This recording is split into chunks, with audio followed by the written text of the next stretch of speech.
aktor yang paling licik di situ adalah Jokowi langsung.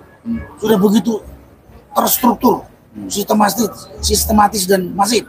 Kita rakyat membiarkan kecurangan pemilu itu dibiarkan dan kemudian dilantiklah pasangan curang. Itu sama dengan kita membiarkan kriminal atau penjahat mengelola negara ini. Yang kita khawatir adalah di DPR-nya sendiri. Hak angketnya kita tahu ini istana gerilya. Siraman uang. Siraman uang kepada para anggota dewan yang sekarang duduk dan sudah hampir pasti tidak duduk lagi, tidak duduk lagi. Jadi dan angkanya 10 miliar per orang. Pada si Hasyim Asyari dan kawan-kawan, pokoknya saya tidak mau tahu. Tanggal 20 Maret umumkan anak saya menang. Rakyat saat ini sudah tahu, sangat tahu kalau Jokowi itu manusia yang nggak layak jadi pemimpin. Kalau pinjam istilah beliau segendang-gendangnya mereka, saya hakul yakin mereka nggak bakal tumpahkan peluru ke rakyat. Kalian, kita, rakyat yang takut. Iya. Assalamualaikum warahmatullahi wabarakatuh. Waalaikumsalam. Aku Salim dan teman-teman media yang saya lihat dari kejadian atau kegiatan tadi, unjuk rasa yang ditampilkan oleh sekelompok relawan atau banyak kelompok relawan. Kemudian saya tidak hanya dilihat yang terjadi di Senayan saja, tapi saya dapat informasi di Palembang terjadi dua kegiatan yang sama. Di mana-mana? Di Palembang juga, di Jakarta, di Medan juga, di Solo juga, di Lampung juga. Dari situ yang bisa saya simpulkan, sebegitu besar perhatian rakyat terhadap kecurangan pelaksanaan pemilu yang baru terjadi, di mana aktor yang paling licik di situ adalah Jokowi langsung. Jokowi langsung. Jadi sebenarnya dari situ kita bisa lihat bahwa yang namanya kecurangan yang terjadi dalam pelaksanaan pemilu Februari 2024 ini sudah begitu terstruktur, sistematis dan masif. Dan rakyat ini, saya dulu katakan dulu deh, rakyat ini nggak buta, nggak tolol, dia tahu. Dan rakyat itu tidak mau ditipu-tipu seperti itu. Rakyat itu tidak mau dihinakan seperti orang tolol begitu. Dan satu lagi yang paling penting lagi, kalau kita, saya udah ngomong dari beberapa orang, kalau kita rakyat membiarkan kecurangan pemilu itu dibiarkan dan kemudian dilantiklah pasangan curang, itu sama dengan kita membiarkan kriminal atau penjahat mengelola negara ini. Kita bisa bayangkan kalau kriminal atau penjahat mengelola negara kita. Jokowi tidak disebut penjahat, baru gelarnya dibilang paling king of service dan pembohong segala. Negara udah rusak. Kalau penjahat yang memimpin negara ini apalagi. Jadi itu ya kerasnya rakyat Ya, ingin kerasnya menghentikan ini. Jadi tidak ingin terjadi kerusakan yang lebih lanjut dipimpin oleh pemimpin yang rusak. Betul. Sehingga suara yang disampaikan oleh rakyat, baik di Jakarta, di Palembang, di Medan, di Solo, mirip semua esensinya. Makjulkan Jokowi, usut pemilu curang, laksanakan yang namanya hak angket. Ya, hak angket itu yang dilaksanakan di DPR, yang diusulkan oleh koalisi 0103, intinya sebetulnya mau mengusut pemilu curang.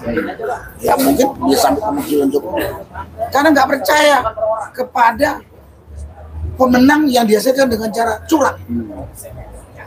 Kalau istilah saya itu penjahat. Nah, kita bisa bayangkan kalau penjahat kita kasih kepada yang mengelola negara. Itu kan. Nah ini kalau nggak terlaksana, perkiraan saya akan membesar. Jadi karena itu saya minta anggota parlemen, terutama dari koalisi 01 dan 03 yang mengusulkan hak angket ini, laksanakanlah dengan benar. Mudah-mudahan kalau itu berjalan sesuai dengan aturan, rakyat bisa agak tenang sedikit. Tapi kalau nanti main-main, saya takut, saya perkirakan lebih besar dari hari ini. Karena rakyat udah muak. Ditipu terus. Itu kalau orang nipu saya itu sama dengan menghina saya gitu. Merendahkan saya gitu. Mana ada yang mau. Terima kasih. Assalamualaikum warahmatullahi wabarakatuh. Alhamdulillah, salawat dan salam semoga Allah limpahkan pada Nabi Muhammad serta keluarga, sahabat dan pengikutnya yang setia dengan risalah yang dibawanya. Amin. Jadi gini, Om Lim, Mas Mursalin, soal merajut ini semua kerja. Semua kerja karena apalagi Mas Narko ini, waduh, saya tahu nggak berhenti keliling lu. Jangan-jangan nanti suaminya waktu Mas Narko pulang, kami siapa Pak? Gitu, istrinya nanya gitu. Kebanyakan hilang ya. Keliling terus nggak pulang. Jadi kita merajut ya. Nah, untuk aksi hari ini itu kemarin saya ikut duduk dengan simpul-simpul sebetulnya gitu kan.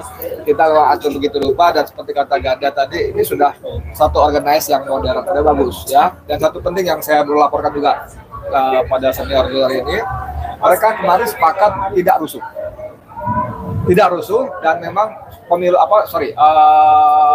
aksi damai gitu ya. Justru sekarang kalau kita lihat, saya khawatir seperti saya pakai dalam podcast saya yang Ganda mestinya punya peran penting nih. Yang kita khawatir adalah di DPR-nya sendiri. Hak angketnya kita tahu ini istana gerilya.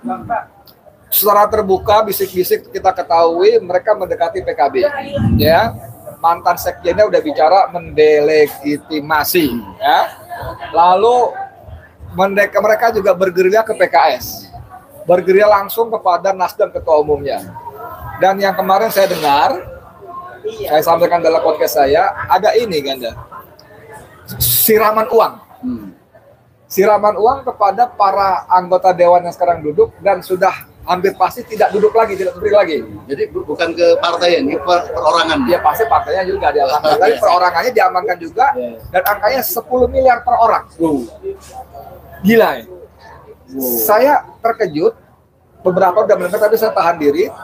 Kemarin saya janjian ketemu teman-teman TNI aktif Mas Narko dari lembaga intelijen, pangkatnya 1 bintang 1, satu lagi kolonel, masih aktif lembaga intelijen. Saya konfirmasi ke mereka, kalian dengar nggak? Kami dengar Bang, tapi kami belum mengkonfirmasi. Mendingan sebelum pensiun dapat 10 miliar. Nah itu maksud saya. Tapi mereka mengaku sudah mendengar, cuma belum terkonfirmasi. Mereka masih cari-cari, gitu kan? Lalu saya tanya, kalau analisa kalian gimana? Masuk akal Bang. Nah, seperti kata beliau bilang, masuk akal sebagai tambahan pensiunan. Pensiun. Nah ini yang mesti diwaspadai. Nggak ngerti arti idealisme apa urusan. Nah, saya juga mau menyampaikan kekhawatiran dari narasumber saya, Ketua Umum Partai Masyumi, Dr. Ahmad Yani. Ya, hari Selasa yang lalu ya kita ngobrol ya, Mas Narko ya. Lalu dia bilang justru yang tidak kalah penting dikhawatirkan adalah waktu sampai pada tahap kesimpulan. Kesimpulan ini kita jaga betul, apalagi kalau gosip 10 miliar itu benar, maka walaupun hak angket mengelinding, kesimpulannya bisa dibelokin. Nah ini. Tapi seperti kata beliau tadi, kalau hak angket dihambat atau dibiarkan menggelinding, tapi hasilnya seperti keinginan gerombolan belah sana, tugas beliau ini tidak. Rakyat nyamuk. Iya, maksudnya mengkoordinir rakyat harus ada yang kasih komando. Nggak perlu dikoordinir. Nggak perlu dikoordinir. Ngamuk sendiri dia. Itu gosip aja. Saya sebetulnya sependapat dengan beliau. Karena ini terlalu mahal untuk digadaikan ya. Untuk kepentingan saat walaupun yang diganggu-ganggu adalah para anggota dewan yang setelah ini tidak duduk lagi di sana karena nggak kepilih gitu. Tapi saya ingin bantu nanya kepada beliau nih. Gak tahu juga kita. Mas, ya. Ini kan harus jadi. Tadi Ganda cerita panjang lebar bagaimana Megawati memberikan dukungan penuh. Walaupun sampai hari dari mulutnya belum muncul kan. Kita hanya mendengar dari siapa namanya? Hasanuddin, Sekjen, Sasto, elit lah dari beliau sendiri belum muncul. Yang kita mungkin berhusnuzonnya, berprasangka baiknya mungkin ada pertimbangan tertentu soal waktu segala macam. Nah, tapi bagi kita civil society yang kita bergerak, kita disconnect sudah dengan 01, 03. Karena kita berjuang bukan untuk siapa jadi capresnya, tapi kita menyelamatkan demokrasi, kan begitu kan? Nah sekarang pertanyaannya saya pinjam sebentar. Posisi tidak dipersilakan. Mas, ini barang, insya Allah jadi, angkatnya jadi, ya insya Allah jadi, dan kekhawatiran saya keliru. Oke. Cuman ini kan proses dalam arti normatif ada pasal-pasalnya, begini prosedurnya. Yang kita tahu Jokowi ini nggak normal, Mas. Jokowi ini nggak normal dan dia nggak peduli apa saja yang penting mencapai. Kebayang nggak tiba-tiba dia kasih perintah kepada kepada si Hasyim Asyari dan kawan-kawan, pokoknya saya tidak mau tahu tanggal 20 Maret umumkan anak saya menang. Ribut. Ya, Gimana? Mas Edi, tadi kalau Pak Ganda cerita dari sisi para anggota parlemen atau bagaimana bermanuvernya partai di parlemen. Sedangkan saya melihatnya dari Masa. kondisi psikologis masa karena saya jalan di mana. Ya. Yang jelas rakyat saat ini sudah tahu, sangat tahu kalau Jokowi itu manusia yang nggak layak jadi pemimpin. Yang dia sudah tunjukkan selama 9 tahun hampir 10 tahun ini memimpin negara ini. Yang saya udah katakan, ini pengkhianat rakyat, pengkhianat demokrasi, dia ini penipu.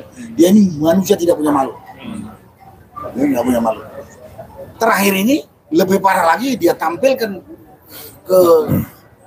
kebiadaban dia dalam pelaksanaan pemilu, dia cawe-cawe. Dengan dia bansos dia lipat gandakan yang harusnya berjalan untuk sepanjang tahun, dihabiskan segala macam di sini. Kemudian dia ngomong polisi, tentara, ASN harus netral, dia kan ngomong kan?